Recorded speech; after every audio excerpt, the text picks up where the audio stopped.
आप सुन रहे हैं शिवानी जी के उपन्यास सुरंगमा की ऑडियो बुक का भाग 7।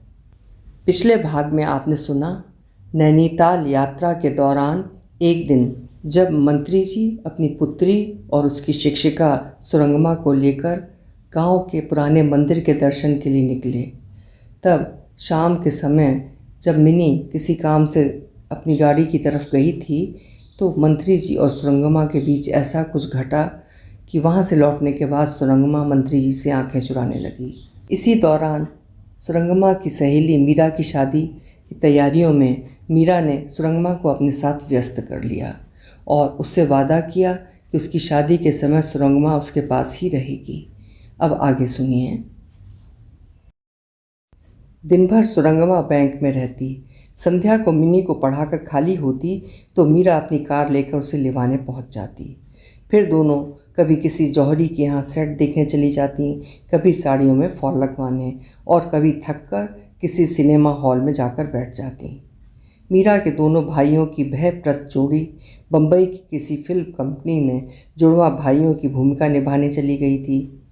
मीरा के विवाह में भी हमारा आना नहीं हो पाएगा, उन्हीं दिनों हमारी शूटिंग है, उन्होंने पिता को लिख दिया था। इसी से अब सुरंगमा को अपनी सखी के गृह में किसी प्रकार का भय नहीं रह गया था। मीरा का गृह अतिथियों से भरने लगा तो सुरंगमा ने बहाना बनाकर खिसकने की चेष्टा भी की थी। उसका एक कारण ये भी था कि उसके गौर मामा और नानी के साथ उसके वही कार्तिक दाबी आ रहे थे, जिनका रिश्ता उसने बड़ी बेरुखी से फेर दिया था। नहीं नहीं, तू अभी नहीं जाएगी, मैं तो विवाह मंडप में रहूँगी, तू यहाँ रहेगी तो कम से कम चीज़ों की देखभाल तो करेगी। इन हरामखोर नौकरों में एक मेरी आया को छोड़कर कोई भी ऐसा नहीं है जिसका विश्वास किया जाए। No, you can't go. Station पर उसे देखते ही गौर मामा अपनी मोटी मोटी बाहें फैलाकर बड़े स्नेह से बढ़ाए थे। मैंने कहा था ना माँ, सुरंगमा हमें लेने ज़रूर स्टेशन आएगी। कार्तिक, इधर आओ बेटा, ये सुरंगमा। देख लिया ना, बुढ़ापे में भी गौर प्रसन्न की आंखों का सौंदर्य बोध मरा नहीं है। कैसी भी भीड़ में छिपा कोई खूबसूरत चेहरा क्यों ना हो, हमारी आंखों से बच नहीं सकता। धूप का चश्मा उतार कर वो आकर्षक युवक उसे बड़े ध्यान से देख रहा है, ये वो जान गई। मीरा सामान उतरवा रही थी, वो भी उसके पीछे लग गई, जिससे देखने वाला उसकी पीठ देख सके। घर पहुंचते ही वो फिर अतिथियों के जलपान की व्यवस्था देखने चौके में चली गई। जब से नानी आई थीं, उनके निरामिष भोजन की व्यवस्था, उनके नहाने सोने का प्रबंध सब कुछ मीरा ने सुरंगमा को सौंप दिया था। एक मिनट भी इधर उधर होती तो नानी आसमान सर पर उठा लेती।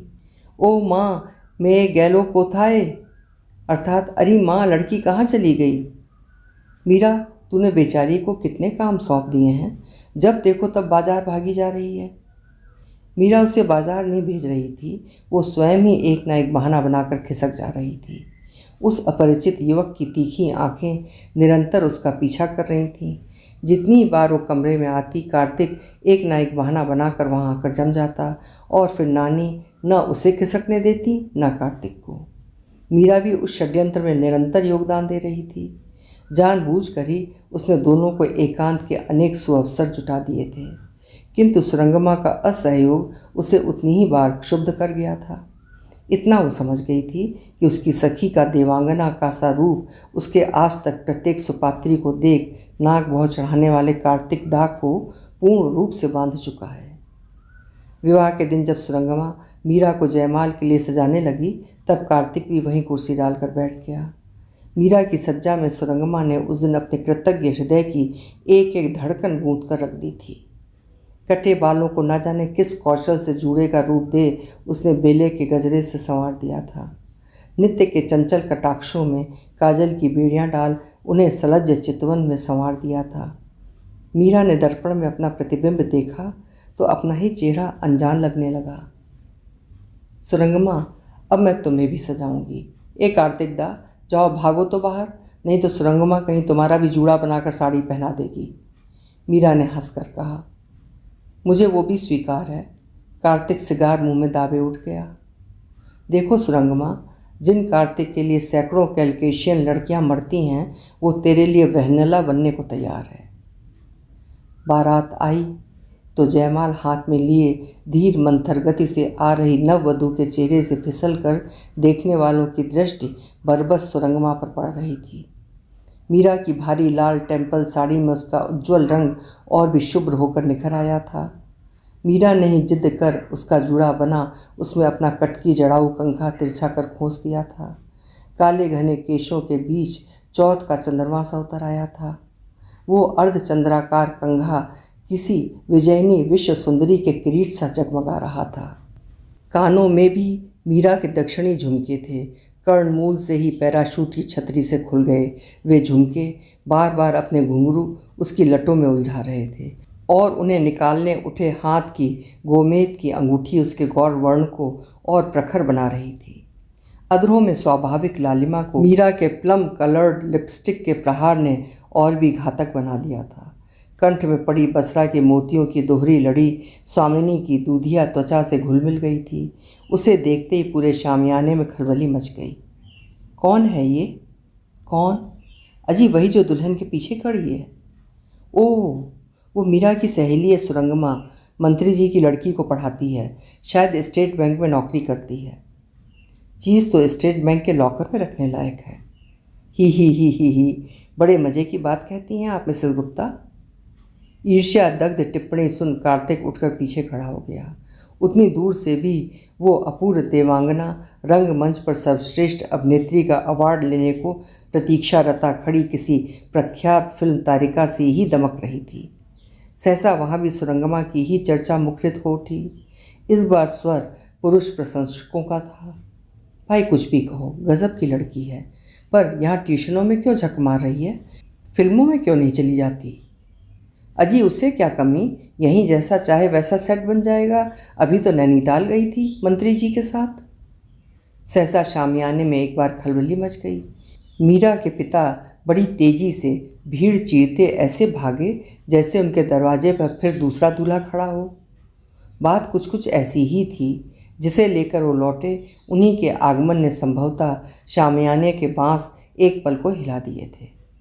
कुछ अतिथि उन्हें देखकर खड़े हो अकारण खिसियाई बत्ती सी निपोड़ने लगे। कुछ ने कुर्सी से सामान्य उठने की अर्धनितंबी चेष्टा में ही ऐसा दर्शा दिया कि वो उठ रहे हैं। एक बच्चा माँ की रेशमी साड़ी से उलझकर गिरा और रोने लगा। उसी भगदड़ में एक फुसफुसाहट फिर कार्तिक के कानों को दग्ध कर गई। इन्हीं क्या ट्यूशन करती है ये? डॉक्टर साहब पर इनकी विशेष कृपा है। सुना है ठोस चांदी का कॉफ़ी सेट दिया है उपहार में। अजी तो कौन सा कद्दू में तीर मार दिया, कोई अपनी गांठ से थोड़ी ना दिया होगा। हम साले मंत्री हों तो हर अरे गहरे नत्थू खैरे की बेटी की शादी में निखालिस सोने का सेट दे डालें।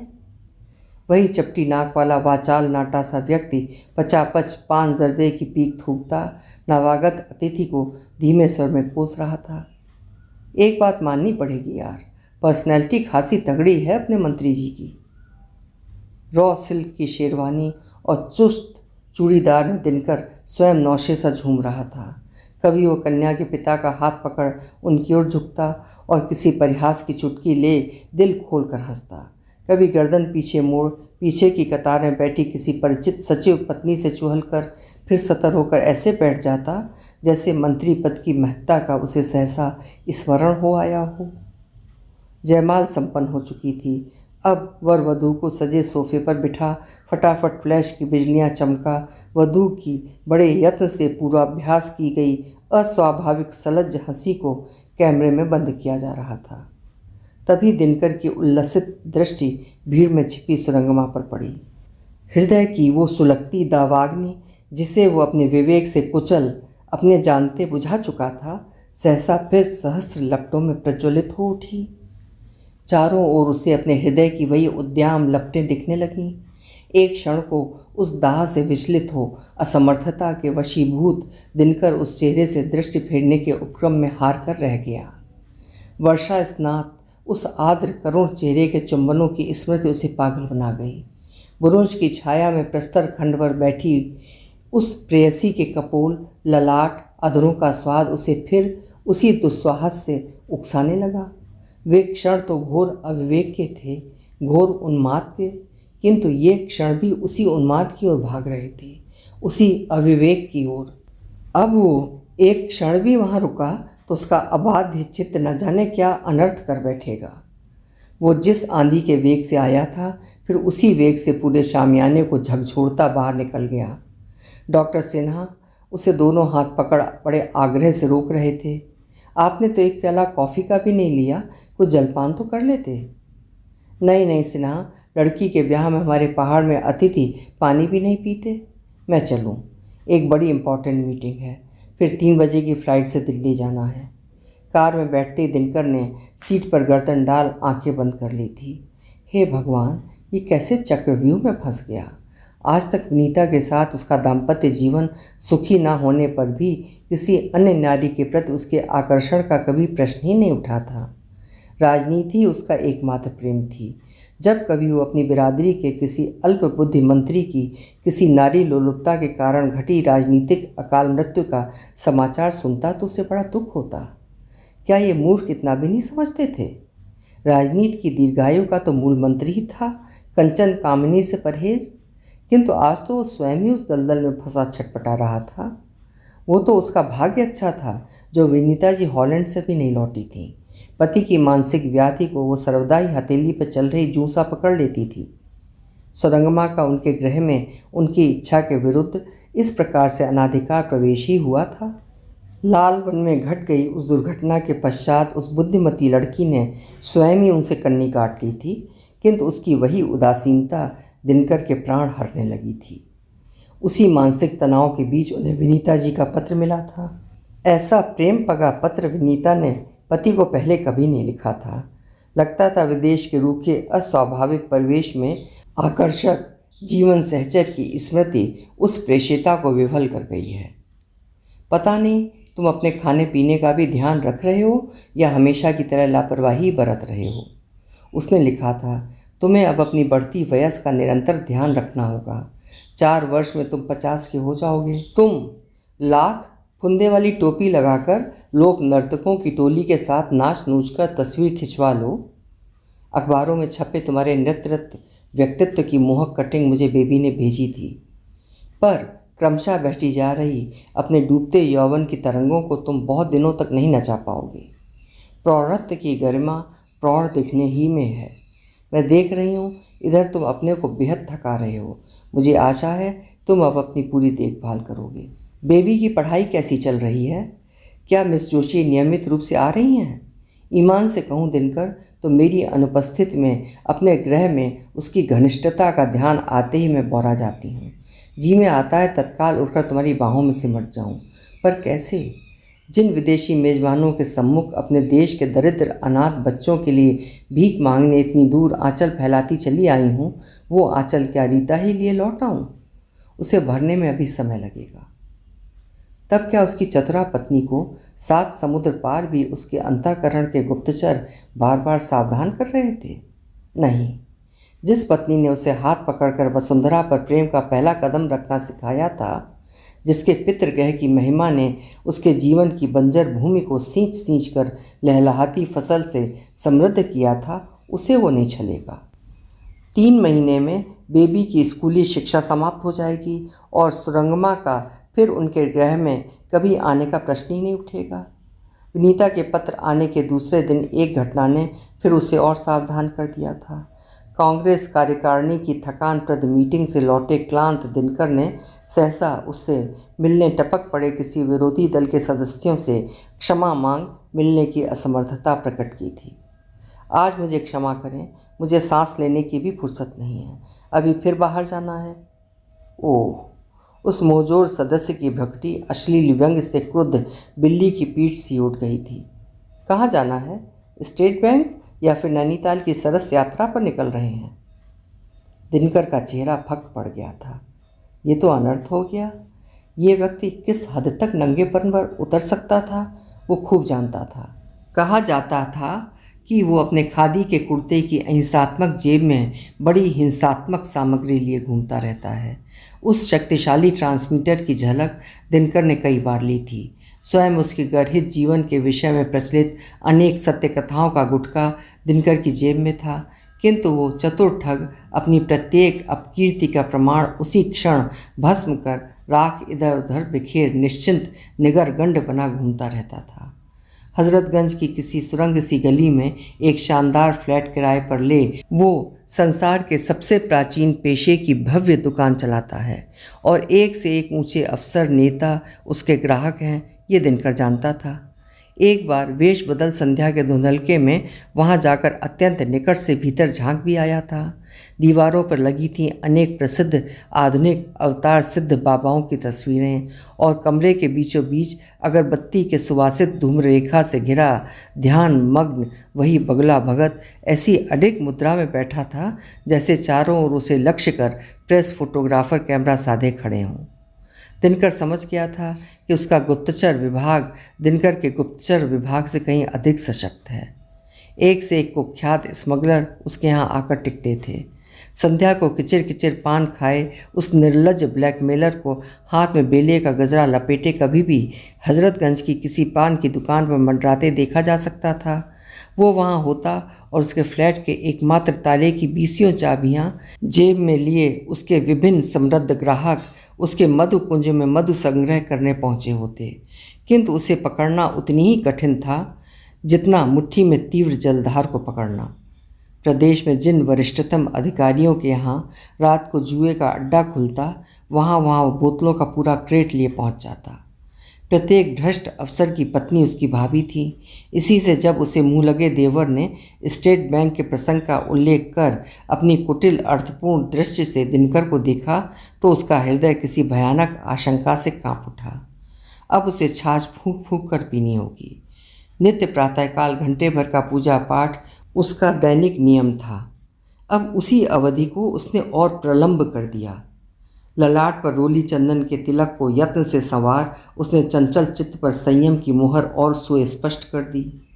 विनीता जी के स्वदेश लौटने की तिथि निकट आ रही थी। वो उसके आने से पूर्व अपने चेहरे से आत्मग्लानि की एक एक रेखा को धो पोंछ कर बहा देना चाहता था। एक तो उसके आकर्षक चेहरे का सबसे बड़ा दोष था उसके हृदय के एक एक भाव को किसी स्वच्छ दर्पण की भांति हूबहू प्रतिबिंबित कर देना।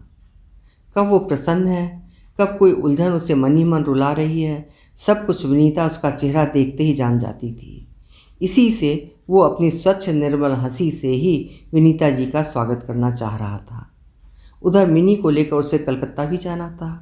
वहाँ विनीता की ममेरी बहन का विवाह था और विनीता बार बार उसे सब काम छोड़ उस विवाह में सम्मिलित होने का आदेश दे चुकी थी। जाने से पहले जब मिनी ने इस बार भी अपनी प्रिय मिस को साथ ले चलने का प्रस्ताव पिता के सम्मुख रखा, तब वो अकारण ही क्रोध से उबलकर जोर जोर से चीखने लगा। कैसी बेवकूफ़ी की बातें करती हो बेबी, तुम जानती हो तुम्हारी माँ के मामा कलकत्ते के सबसे बड़े उद्योगपति हैं। वहाँ मैं तुम्हारी उस सरबिल्ली मास्टरनी को लेकर कैसे जा सकता हूँ? फिर बहुत मुँह लगाने से मास्टरनियाँ कभी कभी अपनी औकात भूल जाती हैं। बरामदे में बैठे अपने घाक पिए को सुनाते ही दिनकर पुत्री पर जोर जोर से बरसा था। उसी क्षण पर्दा खोलकर खड़ी हुई सुरंगमा सब कुछ सुन उल्टे पैरों लौट गई है। ये पिता पुत्री ने एक साथ देख लिया। घबरा कर मिनी से सकने लगी थी। ओह डैडी, ये आपने क्या कह दिया? मिस ने सब सुन लिया, तभी तो ऐसे लौट गई। मैं जा रही हूँ, पर क्या कहूँगी उनसे? वो उठ गई। नहीं, तुझे अब कहीं नहीं जाना होगा, दिनकर ने कड़क कर कहा। पर डैडी, मैं नहीं गई तो मिस फिर कभी मुझे पढ़ाने नहीं आएंगी। कोई बात नहीं, ना आए तो ना सही, मैं दीक्षित से कह दूंगा, वो कोई और ट्यूटर तुम्हारे लिए ढूंढ देगा। अभी तो तुझे मेरे साथ कलकत्ता जाना है, जब लौटेंगे तब देखा जाएगा। मैं और किसी से नहीं पढ़ूंगी डैडी। आपने किसी नए ट्यूटर को बुलाया भी तो उसे वैसे ही लौटना पड़ेगा। कलकत्ते में उन अनजान आदमियों के बीच मिनी घर लौटने को व्याकुल हो उठी थी। बार बार वो अपने पिता से घर लौटने की जिद कर रही थी, किंतु दिनकर का अपराधी चित्त स्वयं पश्चाताप से खिन्न हो उठा था। लखनऊ लौट जाने को उसका मन ही नहीं कर रहा था। बात ठीक ही कही थी मिनी ने। उस दिन जैसी बातें उसने कह दी थी, उन्हें सुनकर वो आत्मसम्मानी लड़की अब कभी लौट कर नहीं आएगी। उसे पता होता कि वो पर्दे के पीछे खड़ी है तो इतनी कठोर गर्जना कभी नहीं गरजता। उसकी नज़रों में वो अब निश्चय ही एक छिछोर प्रमद प्रिय मंत्री मात्र बन गया होगा। जिसने उसके देवोपम सौंदर्य का उस अरण्य में वैसा ऊंचा मूल्य आंका था, वही अपने राजसी परिवेश में राज सिंहासन पर बैठते ही उसे औकाती मास्टरनी कह गया तो बेचारी उसे और समझ ही क्या सकती थी। उधर मिनी अपनी रूठी मिस को मनाने नाना उपहार जुटा चुकी थी। चौड़े लाल जरी पाड़ की धनखोली साड़ी लिफाफे से निकालकर उस सूटकेस में रखने लगी तो दिनकर ने हंसकर पूछा, ये किसके लिए ली है बेबी? मम्मी के लिए? तू तो कभी साड़ी नहीं पहनती। मैंने मिस के लिए ली है डैडी। देखिए कितना सुंदर किनारा है। मैं तो मम्मी के लिए भी एक ले लेती, पर मम्मी को ये सब साड़ियाँ पसंद नहीं हैं। कह रही थीं बरसों तक वे ताँत की साड़ियाँ पहन पहन कर ऊब गई हैं, पर मिस को यही साड़ियाँ पसंद हैं। एक वैसे ही यमज लाल पाड़ की स्मृति दिनकर को गंभीर बना गई। उसने फिर कुछ नहीं कहा। 3 दिन बाद ही विनीता आ जाएगी और इस बार वो उस मूर्खा को कहीं नहीं जाने देगा। यदि वो फिर से जाने के लिए छटपटाई तो उससे स्पष्ट कह देगा, ठीक है विनीता, जाना ही है तो चली जाओ, पर तुम्हारी अनुपस्थिति में यदि तुम्हारी कोई अमूल्य वस्तु खो गई तो दोष मुझे मत देना, मैंने तुम्हें सावधान कर दिया है। किंतु उसी क्षण दिनकर को अपनी काल्पनिक बहस की व्यर्थता पर हंसी भी आई थी। क्या रौबदार पत्नी की उपस्थिति में ये सब कहने का साहस उसे कभी हो सकता था? मिनी को लखनऊ पहुंचाकर वो दूसरे ही दिन विनीता को लेने दिल्ली चला गया था। पालम पर उसे देखकर निश्चय ही विनीता सुखद आश्चर्य से पुलकित हो उठेगी। आज तक वो 20 बार विदेश गई है और लौटी है, किंतु कब कब दिनकर उसके स्वागत या उसकी विदा की बेला में पालम पहुंच पाया है। कभी कभी तो ऐसा हुआ है कि महीनों के लंबे बिछोह के बाद लौटी विनीता जी रो धोकर अकेले ही शयन कक्ष में करवटें बदलती रही हैं। किसी महत्वपूर्ण मंत्रणा ने उसके पति को मुँह लगी सौत की भांति रात भर बिरमा कर रोक दिया है, किंतु उसे देखते ही विनीता के प्रफुल्ल चेहरे की एक एक भांज कठोर झुर्रियों से भर गई थी। नकली पलकें सुखद आश्चर्य से झपकीं या अविश्वासपूर्ण व्यंग से ही बोझिल होकर झुक गई थीं, दिनकर समझ नहीं पाया। 3-4 महीनों के सुदीर्घ विदेश प्रवास ने उसके मेद बहुल शरीर को और भी अधिक भारी बना दिया था। चिबुक के नीचे एक और अनाकर्षक नवीन चिबुक सद्य ब्याही बकरी के भरे स्तन सा लटक आया था। किसी दामी डिपार्टमेंटल स्टोर से खरीदे गए ढीलम ढाल कोट की खुली भांजों से नित्य की परिचित प्रशस्त कटी की परिधि और भी प्रशस्त लग रही थी। तुम कैसे आ गए आज? स्वर का व्यंग अधीर रुदन में फूटने को तत्पर था। कोई मीटिंग थी क्या? क्यों, क्या केवल तुम्हें लेने यहाँ नहीं आ सकता हूँ मैं?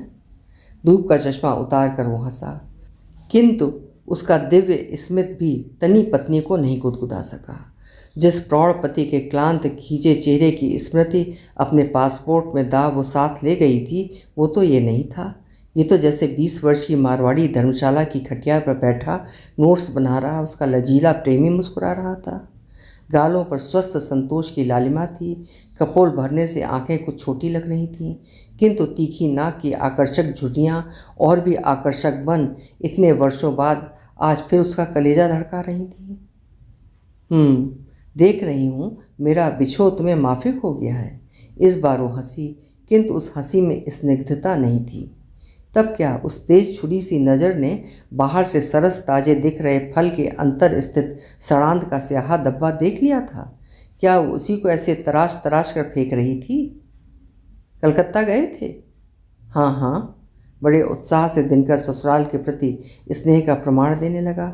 गया था विनीता, मिनी भी गई थी। एक जामदानी शॉल ले गया था, एक ओमेगा घड़ी और तुम्हारी बहन के लिए बनारसी साड़ी। मामा जी खूब खुश हो गए थे। और कौन गया था? क्षण भर पूर्व की सुहाग से छलकती विनीता पति के पार्श्व में बैठी बैठी ही सहसा प्रस्तर मूर्ति सी अचल हो गई। केवल होंठ ही बुदबुदाते जा रहे थे। क्यों बोलते क्यों नहीं? और कौन गया था? कैसी बात कर रही हो विनीता? और कौन जाता? क्यों वो नहीं गई जिसे लेकर नैनीताल गए थे? दिनकर की दोनों हथेलियां पसीने से तर हो गईं। ओह, तो शत्रु पक्ष ने लॉन्ग रेंज की बमबारी भी की थी। देखो विनीता जी, वो इतने वर्षों में भी पत्नी के नाम के आगे बिना जी लगाए बात नहीं कर सकता था। मैंने बहुत मना किया था पर बेबी नहीं मानी, बराबर मचलती रही कि नैनीताल चलेगी। अब वहाँ मैं उसे क्या मीटिंग भाषणों में गले में ढोल सा लटकाए फिरता। इसी से मिस जोशी की खुशामद करनी पड़ी। वो जाना नहीं चाह रही थी, बराबर ना कर रही थी। तुमने तो संस्कृत पढ़ी है दिनकर। रस सिद्ध कवीश्वरों ने मानिनी नायिका की इस ना को कैसे डिसाइफर किया है जानते हो ना? विनीता की तिर्यक कुटिल मुस्कान की पैनी छुरी अब दिनकर की छाती पर थी। फिर कोई उत्तर न पाकर विनीता का चेहरा अजीब हो गया। कनखियों से ही दिनकर ने पत्नी के गोल मोल चेहरे को किसी हवा निकल रहे गुब्बारे की ही भांति दयनीय रूप से सिकुड़ता देख उसका हाथ उठा अपनी छाती से लगा लिया। रूठी पत्नी को मनाने के लिए अब जिह्वा की कोई भी दलील कारगर नहीं हो सकती, ये वो समझ गया। ड्राइवर की उपस्थिति में जितना मूक प्रेम प्रदर्शन संभव था, उतने ही से तनी विनीता को बांधता सहलाता वो गंतव्य आवास पर पहुंचा था। किस माननीय पत्नी के उपालंब के रोड़े कंकड़ प्रेम प्रदर्शन की सशक्त वन्या में नहीं बह जाते? पुरुष नारी की इसी दुर्बलता का तो दिन रात लाभ उठाता है। अपने अक्षम्य अन्याय से वो नारी को कितना ही क्यों न सता ले। जहाँ उसे बाहों में भर उसने 5 मृत्युंजयी शब्दों का पंच तिक्त पिलाया, मैं तुमसे प्रेम करता हूँ, वही नारी अपने हृदय की बड़ी से बड़ी व्याधि की व्यथा भी भूल जाती है। पत्नी यदि चरित्रहीना होती है तो शायद बिरला ही कोई निर्वीर्य पुरुष ऐसा होता होगा जो उसके कलंक का डंका न पीटे, किंतु पत्नी के बड़े से बड़े कलंक का विष घूंट भी कंठ ही में घुटक स्वयं नीलकंठी बन पत्नी उसके सुनाम को सेंत लेती है। एक बार दिनकर की बाहों में सिमट सिसक रही विनीता उस मनहूस पत्र की व्यथा को भी भूल गई थी जिसने उसे समय से पूर्व ही स्वदेश लौटने को बाध्य किया था। तुम तो जानती हो विनीता जी, नित्य विरोधी दल की पैनी तलवारों के आघात सहने की अभ्यस्त चतुर जिह्वा स्वयं पैनी तलवार बनी लपलपाने लगी। राजनीति में केवल कीचड़ है, उसी कीचड़ में जब कमल उगता है तब क्या संभव है कि उस पर कभी कीचड़ के धब्बे ही ना पड़े? तुम मेरी अर्धांगिनी हो, यदि तुम ही अविश्वास करने लगी तो बताओ मेरी स्थिति क्या रह जाएगी। मैं आज अपनी पूरी ईर्ष्या दग्ध बिरादरी की आंखों की किरकिरी हूँ। तुम जानती हो मेरी महत्वाकांक्षा क्या है। मैं जानता हूँ कि एक ना एक दिन समग्र देश की सत्ता स्वयं सरसराती मेरी मुट्ठी में सिमट कर ऐसे बंद हो जाएगी। अपनी बद्ध मुष्टिका वो फिर बड़े नाटकीय कौशल से विनीता की नाक के नीचे ले आया था। मेरा ये अश्वमेघ यज्ञ कैसे संपन्न होगा विनीता जी, यदि तुम स्वयं ही मेरे अश्व की लगाम पकड़ उसे रोक लोगी। जो पति अपनी पत्नी का विश्वास नहीं पा सकता, उस अभागे का फिर संसार का अकर्मण्य से अकर्मण्य व्यक्ति भी विश्वास नहीं करता। पति की इसी दलील ने विनीता को पराजित कर दिया था। वो पति के साथ लखनऊ लौटी तो उसका चेहरा वर्षा से सद्य स्नात पथरीली छत सा ही उज्ज्वल होकर निखर आया था। आते ही उसने दौड़कर उदास पुत्री को खींचकर छाती से लगा लिया था। अरे ये कैसा चेहरा बना लिया है, बीमार पड़ गई थी क्या? सचमुच ही लड़की का चेहरा इतना सा निकल आया था। मेरी मिस नहीं आ रही है मम्मी, ये सब डैडी ने किया है। उसका सर रुआंसा हो गया। तीव्र भर्त्सना की दृष्टि से उसने पिता की ओर देख छलछलाई आंखें फेर ली। क्यों, डैडी ने क्या किया? संदिग्ध दृष्टि से विनीता जी ने पति को घूरा। क्या उसकी अनुपस्थिति में कुछ कर बैठा था भागा? दिनकर की उस दिन की गर्जना का एक एक शब्द दोहराकर मिनी आंखें पोंछने लगी थी। पता नहीं और भी क्या क्या पक गए थे डैडी। मिस पर्दे के पास खड़ी सब सुन रही हैं, ये मैंने देख लिया। आंखों ही आंखों में मैंने डैडी को कितनी बार समझाया, पर सुनते तब ना। और जब मैं उनके पीछे पीछे उन्हें मनाने जाने लगी तब मुझे फिर झिड़क दिया। अब मनाने नहीं जाएगी तू, पता नहीं क्या सोच रही होगी मिस। अचानक विनीता का हृदय कागज के फूल सा हल्का होकर पति के प्रति असीम कृतज्ञता से छलक उठा। कैसी मूर्खा थी वो, ऐसे देवतुल्य पति का उसने अविश्वास किया था। यदि उस गुमनाम पत्र लिखने वाले चुट्टे के आरोप में कुछ तथ्य होता तो क्या दिनकर अपनी प्रेयसी को ऐसे लाठी लेकर स्वयं खदेड़ देता?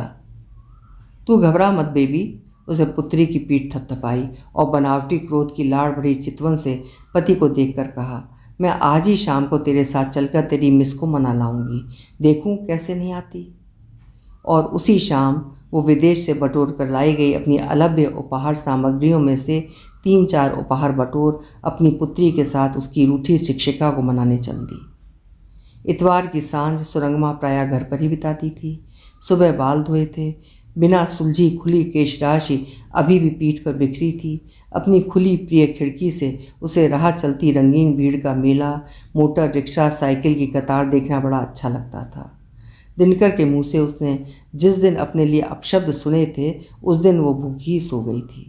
छी छी, तब क्या उससे खेलने के लिए ही उसने उस अरण्य में उस सरस भूमिका से उसे लुभाया था? मीरा की चेतावनी तब से बराबर उसके कानों में गूंज रही थी। इन मंत्रियों का क्या कोई ठिकाना है? अच्छा ही हुआ जो विधाता ने उसे स्वयं ही उस कलुषित परिवेश से बाहर खींच लिया।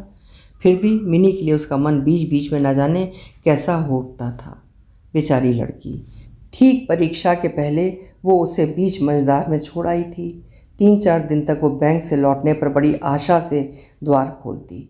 क्या पता उसकी अनुपस्थित में लड़की बंद द्वार की दरार से उसे लौट आने के लिए कोई अनुग्रहपूर्ण चिट डाल गई हो। कभी भी कोई कार सड़क पर अपनी धीमी गति करती तो खिड़की से उचक उचक कर देखने लगती, किंतु कोई नहीं आया। 8वें दिन जब वो किसी भी व्याघात के लिए प्रस्तुत नहीं थी, तब ही बिना किसी पूर्व सूचना के विनीता जी ने पुत्री के साथ उसका द्वार खटखटाया था। कौन? दिन हो या रात, सुरंगमा बिना ये प्रश्न पूछे कभी द्वार नहीं खोलती थी। मैं हूँ मिस।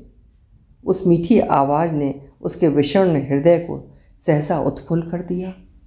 ओह, तुम हो? मैं अभी तुम्हारे बारे में सोच रही थी मिनी। शिष्या का स्वागत करने फैले उसके दोनों हाथ विनीता जी को देखते ही शून्य में फैले रह गए। वात्सल्यपूर्ण मैत्री से गागर सी छल उठी तरल आंखें कठोर हो गईं। ये कैसे आ गईं?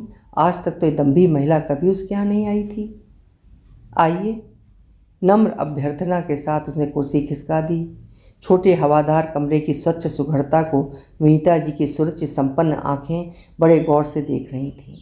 दर्पण सा चमकता फर्श, दीवार पर ओम शुभ लाभ को घेरे अर्धवृत्ताकार रेखा, खिड़की पर लगा सुघड़ चुन्नटों से सधा पर्दा, एक एक वस्तु की सूक्ष्म तहों के भीतर तक विनीता जी की दृष्टि छिपकली से सरसरा रही थी। खिड़की का पर्दा उसकी प्रशस्त परिधि के अर्धांग को ही ढांके था। ऊपर खुले भाग से आते गोमती स्नात झोंके में अद्भुत ठंडक थी। कमरे के वायव्य कोने में एक तखत बिछा था, उसी पर शायद लड़की सोती थी। दूसरे कोने से पिता का तानपूरा टिका था और पास ही तबलों की जोड़ी धरी थी। वाह सुरंगमा, तबीयत खुश हो गई तुम्हारा घर देखकर। और कितने कमरे हैं? वो प्रश्न के साथ ही बड़ी ललक से खड़ी हो गई। स्पष्ट था कि वो सब कमरों को देखना चाह रही है। मिनी को माँ का ये अनावश्यक कौतूहल जरा भी अच्छा नहीं लग रहा है, ये सुरंगमा उसका चेहरा देखकर ही समझ गई। किंतु अपने भुवन मोहक स्मित के साथ वो उठ गई। आइए दिखा दूँ। बड़ा कमरा तो एक यही है, पर एक छोटा सा बेडरूम और भी है। एक किचन, एक स्टोर, एक बाथरूम और एक छोटा सा बरामदा भी है। विनीता जी की बड़ी बड़ी आंखों की पुतलियां फिर उसी कुटिलता से संकुचित हो गईं। किसी अनुभवी सीआईडी किसी उनकी समग्र जिज्ञासा उन कुटिल पुतलियों की नोक पर आकर चमकने लगी।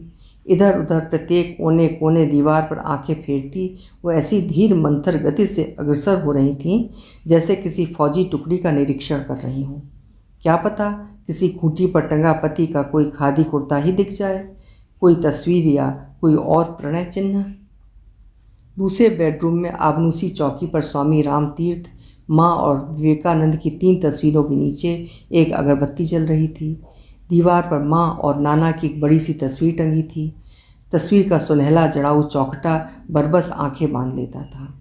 पितृगृह से पलायन के पूर्व माँ इसे अपने सूटकेस में छिपा लाई थी। मखमली गद्दीदार कुर्सी पर नाना बैठे थे। उनके पैरों के पास बैठी थी राजलक्ष्मी और उसी के पीछे खड़ी थी मदाम। उस चित्र में उसके मातृ पक्ष का वैभव जीवंत हो उठा था। धोती की चुन्नटों से लेकर रेशमी कुर्ते के सरसराती तरंगों में कुर्सी पर तनकर बैठे उस व्यक्तित्व संपन्न रौबदार का वैभव उधर ही छलछला कर देखने वाले को अब भी अभिभूत कर देता था। दोनों घुटनों पर हाथ धरे नाना मुस्कुरा रहे थे। बालों को किसी श्रृंगार कुशल वार वनिता की ही भांति पत्तियों में काट बाईं ओर की मांग संवार कर विभक्त किया गया था। काली सघन मूछें थी विलासी तरुण की, किंतु बड़ी बड़ी आंखों में था किसी संसार त्यागी का वैराग्य। पतली नाक वैसी ही थी जैसी रवि वर्मा के चित्रों में नायक की हुआ करती थी। पायदान पर धरे चमकते पंप शू के अग्रभाग में लगी हिटलर की मूंछों सी तितली चित्र में भी सतर्क खड़ी थी। घुटनों पर दोनों हाथ शायद हीरे पुखराज की अंगूठियों के प्रदर्शन के लिए ही धरे गए थे। आसपास धरे 2 गमलों में पास की पत्तियां गिद्ध के डैनों सी फैल गई थीं। किशोरी राजलक्ष्मी के पीछे मदाम खड़ी थीं। उनके आलपाके गाउन पर छपे अंगूर के बड़े बड़े गुच्छों और अंगूरी पत्तों के बीच एक बड़ा सा ब्रोच लगा था। बालों के विक्टोरियन ऊंचे जूड़े ने चेहरे को और कठोर बना दिया था। जूड़े पर लगे सोने के कंघे पर खुदे चिर सुहागिनी थाको अर्थात चिर सुहागिन रहो की लिपि चित्र में बड़ी स्पष्ट होकर उतर आई थी। लक्ष्मी ने ही सुरंगमा को बताया था कि कैसे उसने एक बार अपनी बचकानी जिद में चित्र पर ही कागज़ चिपका उस कंघे को छिपा दिया। यह कंघा कभी उसकी माँ का था। जिस दिन माँ की तबीयत जरा हल्की होती और माया उनका बड़ा सा जूड़ा बनाती, उस दिन माँ बड़े शौक़ से कंघा अपने बड़े से जूड़े में खोस लेती। फिर स्वयं ही उसे पुकार कर कहती, खुकू ने रेखे दे तो माँ बड़ा लाग छे, अर्थात मुन्नी निकाल तो दे बेटी बड़ा चुभता है। माँ का सुहाग उसे ऐसे ही चुभता था। सुरंगमा, इससे तो मैं इस तस्वीर को हमेशा बक्से की तह में डाल कर रख देती हूँ, लक्ष्मी ने उससे कहा था। किंतु चित्र में मदाम को सौत का कंघा जरा भी नहीं चुभ रहा था। वो अपनी रहस्यमयी खूनी मुस्कान के साथ दगदगाती खड़ी थीं। उनकी विराट छातियाँ शरीर से बहुत आगे निकलकर पैरों के पास बैठी लक्ष्मी के सर के ऊपर शेषनाग के फन सी फैल गई थीं। सहमी सिमटी तिरछी होकर बैठी माँ के अंग प्रत्यंग पर ना जाने कैसे कैसे गहने थे, जैसे कभी बंगाली जौहरियों के पुराने कैटलॉगों में हुआ करते थे। बाला, बाउटी, कंकड़, बांक, जोशम, मयूर कंठी हार और पतली नाक में बड़ी सी नाक छवि। वो श्याम वर्णी सलोना चेहरा तीनों में सबसे प्रखर होकर उभर आया था। वाह, ये किसकी तस्वीर है जी? विनीता जी ने पूछा। मेरे नाना, मेरी माँ और उनकी गवर्नेंस हैं।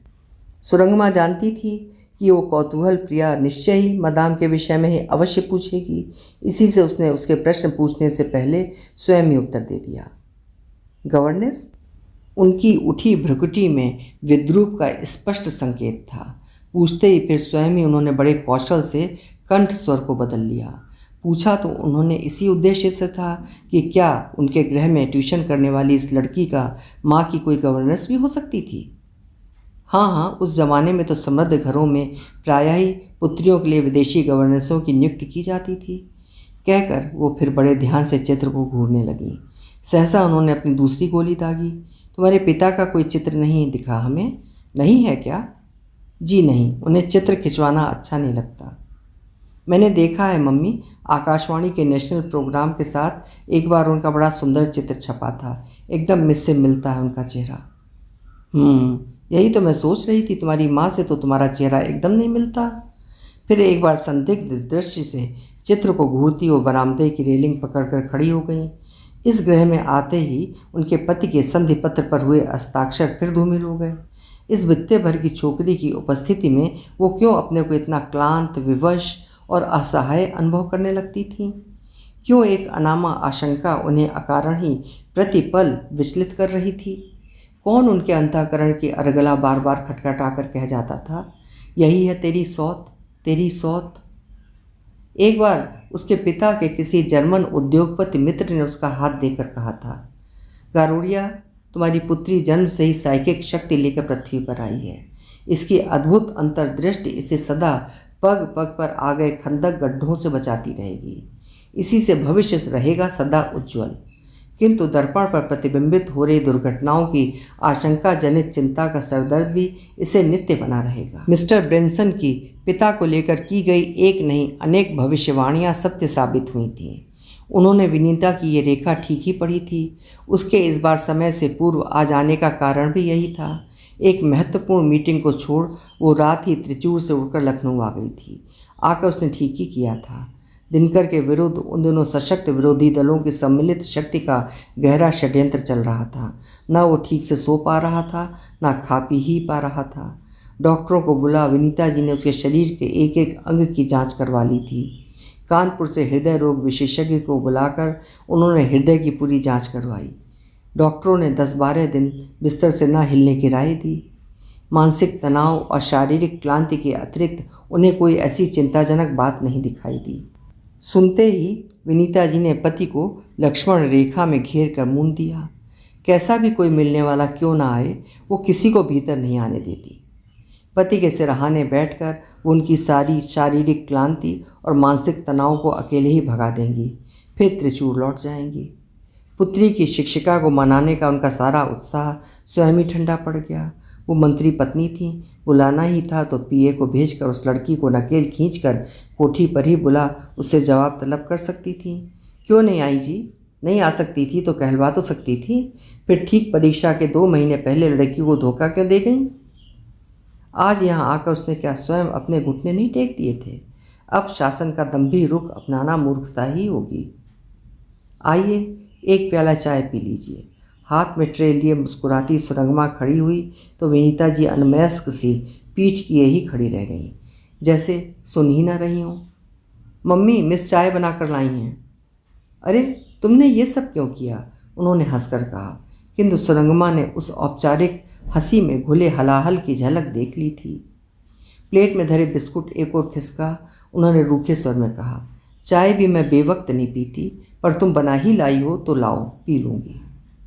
मिस देखिए, मम्मी आपके लिए क्या लाई हैं। मुझे पता था कि आपको परफ्यूम्स की कैसी वीकनेस है। मैंने मम्मी को लिख दिया था और आप ही के लिए ये शैनल मंगवाया था। और ये डार्क ग्लासेस पहनिए मिस प्लीज़। उसकी मुँह लगी शिष्या ने फिर ज़बरदस्ती धूप का चश्मा उसकी आंखों पर लगा दिया। हंसती सुरंगमा ने चश्मा ठीक से लगाया और चाय का घूंट विष बनकर विनीता जी के कंठ में घुल गया। कैसी मारात्मक रूप दे दिया था भगवान ने इसे। एक ही भ्रूक्षेप के साथ एक साथ कितने ही घर बर्बाद कर सकती है छोकरी। हाय मम्मी, देखिए कितनी सुंदर लग रही हैं मिस। वो कौन सी फ्रेंच एक्ट्रेस थी मम्मी, जिसकी फिल्म हमने उस बार फिल्म फेस्टिवल में देखी थी? एकदम वैसी ही लग रही हैं आप। सुरंगमा ने हंसकर चश्मा उतार दिया। तुम्हें तो मैं हमेशा ही एक ना एक नई फिल्म एक्ट्रेस सी लगती हूँ मिनी, पर ये सब तुम रखो ना, तुम्हें भी तो परफ्यूम्स अच्छे लगते हैं। वाह जी वाह, हम क्यों लें? मम्मी हमारे लिए भी तो लाई हैं। आप जब कल आएंगी तब दिखाऊंगी। चतुरा मिनी बातों ही बातों में उसके पुनः आने का समर्थन उसी के मुँह से सुनना चाह रही थी। मिनी, इस बार सुरंगमा का स्वर दृढ़ था। मुझे दुख है, मैं अब तुम्हें पढ़ाने नहीं आ पाऊँगी। मेरा काम इधर बहुत बढ़ गया है। वैसे भी मैंने तुम्हारा पूरा कोर्स रिवाइज करवा दिया है। मुझे विश्वास है कि तुम मेरे बिना भी बड़ी आसानी से अब स्वयं पढ़ सकती हो। सुन रही हो मम्मी, मैं कैसे पढ़ सकती हूँ? आधी फिजिक्स पढ़ी है, आप कहिए ना। मिनी रुआसी हो गई। विनीता जी ने इसी बीच पुत्री की समस्या का नया समाधान ढूंढ लिया था। उल्लसित होकर उन्होंने सुरंगमा के दोनों हाथ थाम लिए। देखो सुरंगमा, तुम क्यों नहीं आना चाह रही हो? मुझे बेबी ने बता दिया है। तुम्हें उनके कहने का बुरा नहीं मानना चाहिए। तुम तो देख ही रही हो, वो क्या हमारी तुम्हारी तरह उठ सो पाते हैं?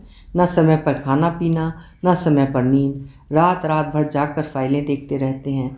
जिनके सर पर दिन रात कांटों का ताज धरा रहे, वो यदि कभी चिड़चिड़ा कर कुछ कह भी दे तो उसे अन्यथा नहीं लेना चाहिए। फिर अगर उनकी तबीयत जरा भी ठीक नहीं है।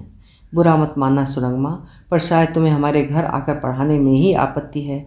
क्यों? मैं जानती हूँ तुम मिनी को बहुत प्यार करती हो, पर यह कभी नहीं चाह सकती कि उसका परीक्षा फल बिगड़ जाए। कल से मिनी स्वयं ही तुम्हारे घर पढ़ने आया करेगी।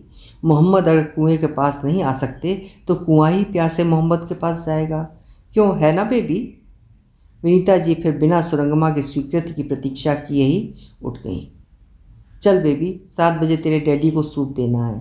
6:30 यहीं बज गए। बस यही तय रहा सुरंगमा, कल से तुम्हारी शिष्या यहीं पढ़ने आया करेगी। अनमनी सी सुरंगमा बिना कुछ कहे, बिना किसी अभ्यर्थना के वहीं खड़ी रह गई थी। जिस ग्रह से वो हृदय दृढ़ कर नाता तोड़ चुकी थी, वो उसे देखते ही देखते फिर अपने ममत्व के घेरे में बांध गया।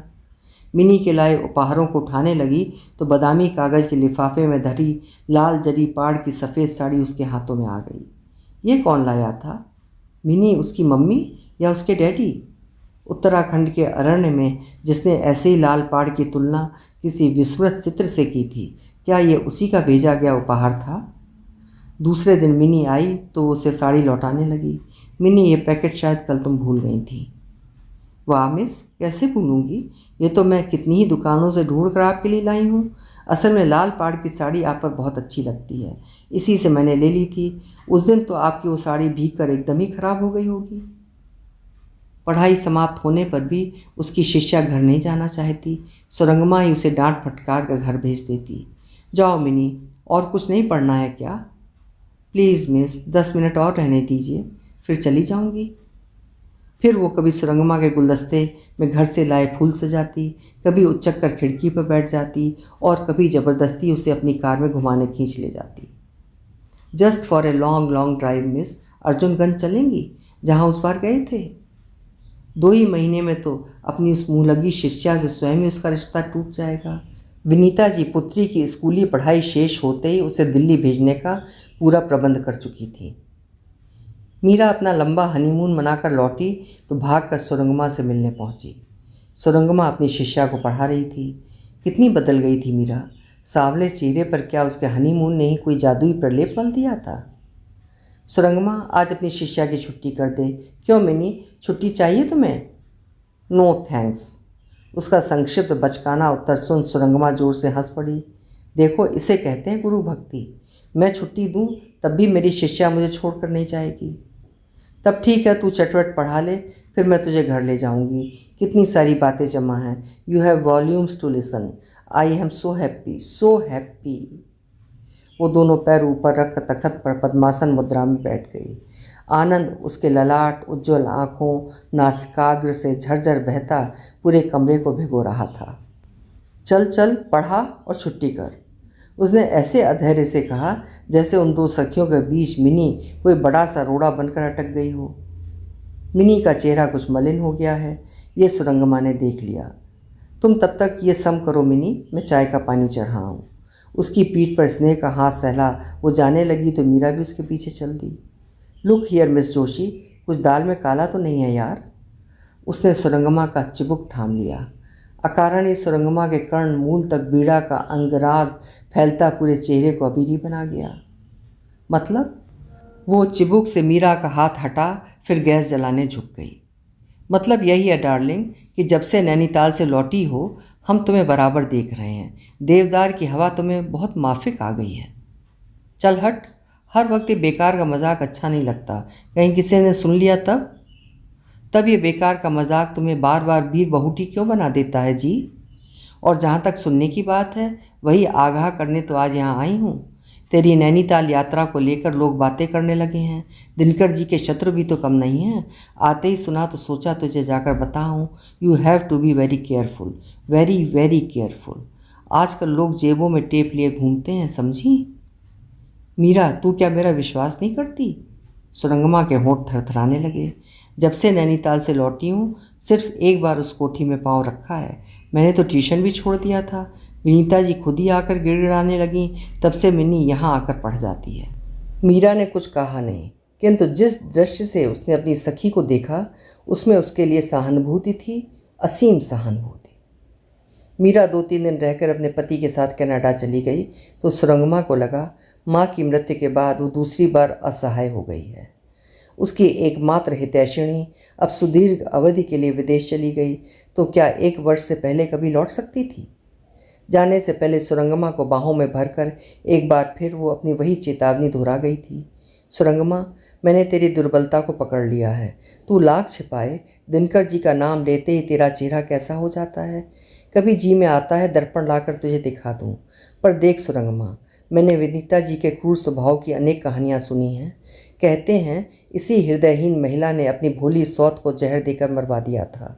अब ये सर्पणी छछुंदर की ही भांति अपने आकर्षक पति को न निकल पाती है न उगल। I feel so sorry for him.